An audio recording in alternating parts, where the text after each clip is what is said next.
23장 1절부터 49절까지 말씀으로 너희가 죄를 담당할지라 이런 제목으로 말씀을 나누고자 합니다. 하나님의 자녀는 거룩한 삶을 살아야 합니다. 왜냐하면 하나님이 거룩한 분이시기 때문입니다. 우리가 거룩성을 잃어버릴 때 우리는 더 이상 하나님의 자녀가 아닙니다. 그런데 원수마귀는 우리에게 먹음직도 하고 보암직도 하고 지혜롭게 할 만큼 탐스럽기도 한 나무인 선악과를 통하여 우리를 미혹합니다. 정신을 바짝 차려야 합니다. 그런데 안타깝게도 하나님의 택한 백성들이 마귀의 미혹에 넘어가서 선악을 알게 하는 나무의 열매를 따먹음으로 인하여 타락하였습니다. 지금도 선악과의 문제는 창세기 3장 6절에만 나오는 문제가 아닙니다. 선악과의 문제는 여전히 진행형입니다. 먹어야 될 것과 먹지 말아야 될 것, 말해야 될 것과 말하지 말아야 될 것, 행해야 될 것과 행하지 말아야 될 것. 에스겔 23장은 유다와 사마리아의 음행에 관한 내용입니다. 에스겔 22장에서 이스라엘 족속의 각 계층의 죄악을 언급하였는데 23장에서는 오홀라와 올리바 두 자매를 비유로 북이스라엘과 남유다의 우상숭배, 즉 음행을 지적하고 징벌을 언급합니다. 여러분 1절 보시면 또 여호와의 말씀이 선지자 에스겔에게 임하였습니다. 여러분 우리가 이 표현이 계속 나오기 때문에 당연하게 생각을 합니다마는 오늘도 하나님이 우리에게 말씀을 주시는 거예요. 아멘. 네. 선지자 에스겔을 통해서 기록된 말씀이 오늘 우리에게 임하는 겁니다. 에스겔은 하나님으로부터 직접 그 말씀을 이제 들었던 것이죠. 2절 보시면요, 하나님은 에스겔에게 말씀하십니다. 같이 읽습니다. 인자야, 두 여인이 있었으니 한 어머니의 딸이라. 아멘. 그러니까 에스겔 23장을 오홀라는 누구고요? 북이스라엘 그리고 사마리아, 그리고 올리바는 남유다고 또 어디요? 예루살렘. 요 관점에서 이제 보시면 되는 겁니다. 두 여인은 북왕국 이스라엘을 대표하는 사마리아와 남왕국 유다를 대표하는 수도 예루살렘을 가리킵니다. 그렇다면 한 어머니는 누굴까요? 이스라엘이 남북 왕국으로 분열되기 전에 통일 왕국을 뜻합니다. 여러분 통일 왕국을 이룬 시대가 언제였죠? 통일 왕국 나눠지기 전 사울, 다윗, 솔로몬 이때죠, 그죠? 근데 솔로몬이 결국 이제 나중에 치리를 잘못해서 이제 분열 왕국이 되고 맙니다만은 이제 이 한 어머니는 통일 왕국을 말하는 거예요. 북이스라엘과 남유다로 나눠지기 전을 말하죠. 근데 이들이 어떻게 됐다고요? 영적으로 타락했다는 거예요. 그러니까 여러분 성경은 우리에게 뭘 가르쳐 주느냐면은 하나님을 통하여 끝까지 하나님만을 섬기는 아벨의 제사, 셋의 계열을 말하는 것이고, 또 하나님을 대적하고 하나님을 떠난 가인의 계열을 말하는 거예요. 그러니까 이 세상은 결국 하나님을 경외하는 셋의 계열, 구원, 영생의 길을 가는 무리와 하나님을 대적하는 가인의 계열, 다시 말해서 영벌의 길을 가는 이 두 부류로 나누는 거예요. 그러니까 여러분은 지금 어디를 가는 거예요? 셋의 계열을 통하여 영생의 길을 가고 있단 말이에요. 아멘이십니까? 그래서 이 여정, 우리가 이 여정을 살아감에 있어서 정말 이해할 수 없고 설명할 수 없는 일들이 우리 삶에 많이 다가오죠. 그래서 제가 늘 말씀드리지만 그런 모든 인생의 문제는 하나님 앞에 가서 물어봐야 되는 거예요. 이 세상에서는 설명할 길이 없다는 거예요. 아무도 답을 줄 수가 없는 거예요. 에스겔 23장 3절에서 하나님은 에스겔을 통하여 한 어머니의 딸인 두 여인이 어떻게 타락하였는가에 관하여 구체적으로 말씀하십니다. 말씀 같이 읽습니다. 그들이 애굽에서 행음하되 어렸을 때 행음하여 그들의 유방이 눌리며 그 처녀의 가슴이 어루만져 졌나니. 아멘. 그들이 어디에서 행음했대요? 애굽에서 행음했다. 이것은 이스라엘이 출애굽하기 전 그곳 애굽의 우상을 숭배한 사실을 지적하며 말하는 거예요. 그러니까 이스라엘 백성들이 주일날도 말씀을 전했습니다마는 11번째 아들인 요셉이 애굽의 총리가 됐단 말이에요. 그래서 아버지 야곱과 그 형제들을 애굽으로 초청했단 말이에요. 그런데 문제는 뭐냐? 그 애굽에서 400년이 넘는 삶을 살면서 이들이 누구를 잊어버린 거예요? 여호와 하나님을 잊어버린 거예요. 그러니까 지금도 우리가 살아가는 이 세상의 문화를 보세요. 한국 교회가 지금 급속히 쇠퇴하고 있습니다. 여기 계신 분들, 예를 들어서 신앙생활을 40-50년 하신 분들은 한국 교회 부흥의 정점을 다 경험하신 분들이에요. 여기 있는 저도 마찬가지예요. 모태신앙으로 제가 자라서 이제 좀 지나면 이제 환갑이 될 텐데, 저도 그런 한국 교회 부흥을 경험했단 말이에요. 근데 지금 급속히 한국 교회가 쇠퇴하고 있어요. 놀랍지 않습니까? 그러나 저는 또 한편으로 이런 생각이 들어요.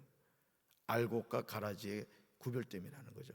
그러니까 여러분, 코로나를 통해서 사실은 마치 뭐와 같으냐면은, 여러분 우리가 과일나무 밑에서 과일나무를 막 흔들면은 뭐가 떨어져요? 과일이 떨어진단 말이에요. 근데 그 떨어지는 과일들을 이렇게 보면은 이게 뭔가 문제가 있는 게 떨어지는 거예요. 그러니까 코로나를 통해서 결국은 진짜와 가짜가 이렇게 구분된 거예요. 오늘도 마찬가지예요. 그래도 이 새벽기도 나올 정도면은 여러분들이 하나님을 사랑하고 하나님을 향한 믿음의 고백이 있단 말이에요. 끝까지 하나님 사랑하시기 바랍니다. 할렐루야. 여러분, 이스라엘 백성이 출애굽하기 전 그곳에서 애굽의 우상을 숭배한 사실을 지금 지적하고 있다는 거죠. 그러니까 오늘도 우리가 하다가 하나님을 버리고 우상을 섬기게 된단 말이에요. 그러니까 끝까지 우리는 누굴 바라봐야 돼요? 하나님 바라보고. 누구 섬겨야 돼요? 하나님만을 섬겨야 돼요. 에스겔 20장 7절과 8절에서도 이 사실에 관하여 말씀하고 계세요. 그러니까 성경은 결국 우리에게 뭘 말을 하느냐? 하나님만을 섬겨야 산다 이거예요. 쉽게 말하면 그거예요. 결국 성경의 결론은 그겁니다. 사랑하는 성도 여러분, 하나님의 백성은 하나님만을 섬겨야 할 줄로 믿습니다. 이스라엘 백성은 하나님의 택한 백성입니다. 그렇다면 그들은 오직 하나님만 섬기며 살아야 합니다. 하지만 그들이 애굽에서 뭐했다? 행음하였다. 여기서 행음했다는 것은 뭘 말하는가? 하나님을 버리고 우상을 섬기는 것을 행음하였다, 이렇게 표현하고 있는 거야. 그러니까 여기 나오는 모든 표현은 그렇게 이해하시면 돼요. 그것도 어렸을 때 행음하며 살았다는 거예요. 이사야 43장 21절에서 하나님은 하나님의 백성을 창조하신 목적을 정확하게 전하세요. 말씀 같이 읽습니다. 이 백성은 내가 나를 위하여 지었나니 나를 찬송하게 하려 함이니라. 꼭 암송하셔야 될 말씀. 이 백성이 누굽니까? 하나님이 택한 백성이요, 특별히 이스라엘 백성입니다. 그런데 그들이 지금 어떤 삶을 살아가고 있습니까? 애굽에서 행음하였다는 거예요. 그러니까 하나님이 제일 싫어하는 게 우상숭배인데, 우상숭배라는 것은 무엇을 말하느냐? 하나님을 섬겨야 될 하나님의 백성이 다른 신을 섬기는 거예요. 특별히 하나님 제일 싫어하는 게 형상 만들어 놓고 섬기는 거예요. 그러니까 우리 나라도 사실은 동네마다 마을 입구에 큰 느티나무 있잖아요. 그럼 거기 뭐예요? 항상 때마다 띠 둘러 놓고 말이죠. 거기 뭐 돌멩이 쌓아 놓고 찌질해지게 가난하면서도 떡해가지고 귀신에게 바치고. 우리나라가 그랬어요. 우리나라는 산신령 신앙이라고. 산신령. 그저 맨날 그죠? 뭐 신도 많잖아. 부엌에도 신, 화장실에도 신, 부엌에도 신, 아주 고무신, 집신 뭐 많잖아요, 그죠?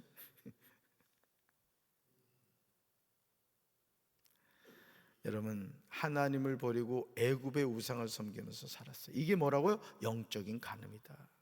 이제 깨달아야 돼요. 이 백성이란 하나님의 백성을 말합니다. 내가 나를 위하여 지었다는 것은 하나님이 하나님을 위하여 지으셨다는 거예요. 나를 찬송하게 하려 함이라는 하나님의 자녀가 이 세상을 살아가는 유일한 이유는 하나님을 찬송하기 위함인 거예요. 아멘이십니까?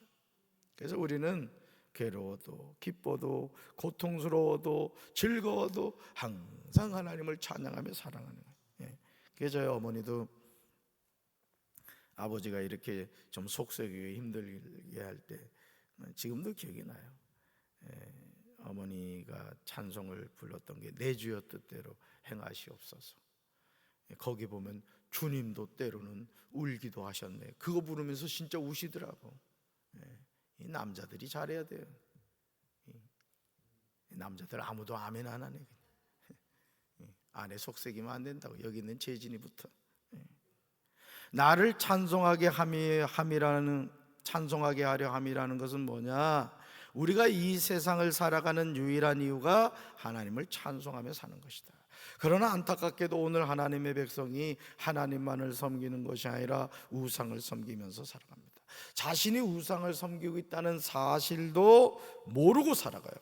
그렇다면 두 여인은 누구일까? 에스겔 23장 4절에서 하나님은 두 여인이 누구인지를 말씀하세요. 이 시간 하나님의 말씀 우리가 잘 들어야 돼요. 말씀 같이 읽습니다. 그들의 이름은 언니는 올라요, 동생은 올리바다. 그들은 내 사람이 되어 나와의 사이에서 아들 딸을 낳았다. 그들을 좀 더 밝히자면 올라는 사마리아요, 올리바는 예루살렘이다. 아멘. 그들은 내 사람이 되었다는 거예요. 나와의 사이에서 아들 딸을 낳았다는 거예요. 내 사람, 누구 사람? 하나님의 사람이에요. 그러니까 여러분, 저와 여러분 하나님의 자녀일 뿐만 아니라 하나님의 사람이란 말이에요. 하나님의 대사란 말이에요. 아멘이십니까? 이 정체성을 늘 잊지 말아야 돼요. 이 정체성. 올라는 장막을 가진 여인이라는 뜻이고요, 올리바는 그녀 안에 있는 나의 장막이라는 뜻이에요. 여기서 장막은 우상을 숭배하기 위하여 세운 처소라는 뜻을 함축합니다. 그런데 올라와 올리바가 하나님의 사람이 되어 하나님 사이에서 아들 딸을 낳았어요. 이것은 이스라엘 백성이 하나님과 언약함으로 아주 밀접하고 불가분의 관계, 즉 통치하시는 하나님과 통치를 받는 백성들 간의 관계를 맺어 이 관계 속에서 그의 자손들을 낳아 하나님의 백성이 되게 하였음을 암시합니다. 이들은 언약의 백성이란 말이에요. 그러니까 우리가 하나님과의 관계가 얼마나 소중한가를 기억해야 돼요. 얼마나 소중한가. 사마리아가 북왕국 이스라엘을 대표한다면 예루살렘은 남왕국 유다를 대표합니다. 그런데 하나님의 사람인 두 여인인 올라와 올리바가 영적으로 완전히 타락했어요. 에스겔 23장 5절에서 다음과 같이 말합니다. 우리 말씀 같이 읽습니다. 올라가 내게 속하였을 때 행음하여 그가 연애하는 자 곧 그의 이웃 아수르 사람을 사모하였나니. 아멘. 누구에게 속하였을 때요? 하나님께 속하였을 때. 뭘 했다고요? 행음했다. 행음이 뭐라고 그랬어요? 우상숭배. 우상숭배. 하나님을 섬겨야 될 백성이, 하나님만 바라봐야 될 백성이, 하나님만을 의지해야 될 백성이 결국은 그가 연애하는 자 곧 그의 이웃 아수르 사람을 사모했다는 건 뭐예요? 하나님을 의지하는 게 아니라 아수르 사람을 의지했다는 거예요. 예. 사랑하는 성도 여러분, 지금 하나님이 올라를 향하여 하시는 말씀을 주목하시기 바라요. 하나님은 올라가 내게 속하였을 때 행음하였다고 하십니다. 하나님만을 사랑해야 되는데 올라가 연애하는 자 곧 그의 이웃 아수르 사람을 사모합니다. 이어지는 6절부터 10절에서 올라가 어떻게 행음하였는가에 관하여 말씀하고 있어요. 구체적으로. 그런데 올라의 음행은 이곳으로 끝이 아니었습니다. 에스겔 23장 11절에서 올라의 동생 올리바는요 더욱 심하게 음행하는 것을 보게 돼요. 언니의 행동을 본받아서 더욱 타락한 거예요. 우리 말씀 같이 읽습니다. 그의 동생 올리바는 이것을 보고서도 자기 언니의 음란한 행실보다 더 음란하여 자기 언니보다 더 많이 홀리고 타락하였다. 아멘. 사랑하는 성도 여러분, 북왕국 올라가 어떻게 타락하였습니까? 사마리아를 수도로 하는 북왕국 이스라엘이 하나님의 언약 백성인데 언약의 하나님 여호와보다 아수르를 더욱 의지하고 그와 동행할 뿐만 아니라 나아가서 그 나라의 우상을 숭배했다. 결국 여러분, 북왕국 이스라엘이 누구한테 망했죠? 아수르한테 망합니다. 그러니까 오늘 우리가 무엇을 의지하고 있느냐, 그 의지하는 것 때문에 우리가 결국 이제 망하게 되는 거예요. 우리는 하나님만을 의지해야 될 줄로 믿습니다. 끝까지 내 인생을 마치는 그 순간, 이 육체가 호흡이 끝나 이 육체가 화장장 화로에 들어갈 때, 아무리 부부가 의가 좋아도요, 내가 이제까지 장례하면서 그 화로 같이 들어가는 부부 못 봤어요. 그러나 그 자리에 함께 하시는 분이 계세요. 임마누엘의 하나님. 아멘이십니까? 그러니까 우리 인생을 태어나기 전부터 우리가 이 세상을 떠난 이후까지 우리 인생 전체를 책임지신 분은 하나님이시란 말이에요. 아멘이십니까? 그래서 주 예수보다 귀한 것은 없는 거예요. 에스겔 23장 12절부터 21절에서요 올리바의 음행에 관하여 자세하게 말씀하십니다. 그러므로 여러분, 이제 우리는 오직 하나님만을 바라봐야 돼요. 여러분, 이 남한국 올리바가 어떻게 타락했는가 한번 봐야 되는데, 하나님의 선택된 언약 백성이 하나님을 떠나서 이방 족속과 동맹하고 그들을 의지하여 나가서 그들의 우상을 숭배해요. 그러니까 결국 하나님은 우리에게 뭘 말씀해 주시고자 하는가 하면 나만을 바라봐야 된다, 나만을 의지해야 된다, 이것을 강조하시는 거예요. 할렐루야. 그래서 에스겔 23장 12절부터 21절 보시면요, 여러분 성경 보시면 올리바의 음행에 관하여 자세히 말씀하세요. 그러므로 이제 우리는 음행을 회개하고 돌이켜야 될 줄로 믿습니다. 음행이 뭐라 그랬어요? 우상숭배. 하나님만을 의지해야 되는 백성이 하나님과 겸하여 양다리 걸치는 것, 또는 세상 것을 바라보는 것을 말해요. 하나님을 잊으면 안 돼요. 하나님을 등 뒤에 버리면 안 됩니다. 음란과 음행의 죄를 회개하고 돌이켜 오직 정결한 주님의 신부가 되어 하나님과 동행하는 우리 성도들 되기를 주님의 이름으로 축원합니다. 가슴에 손 얹겠습니다. 사랑의 주님, 우리가 음행하는 삶을 살아가지 않게 하옵소서. 오직 하나님만을 의지하며 살아가게 하옵소서. 예수님의 이름으로 간절히 기도합니다. 아멘.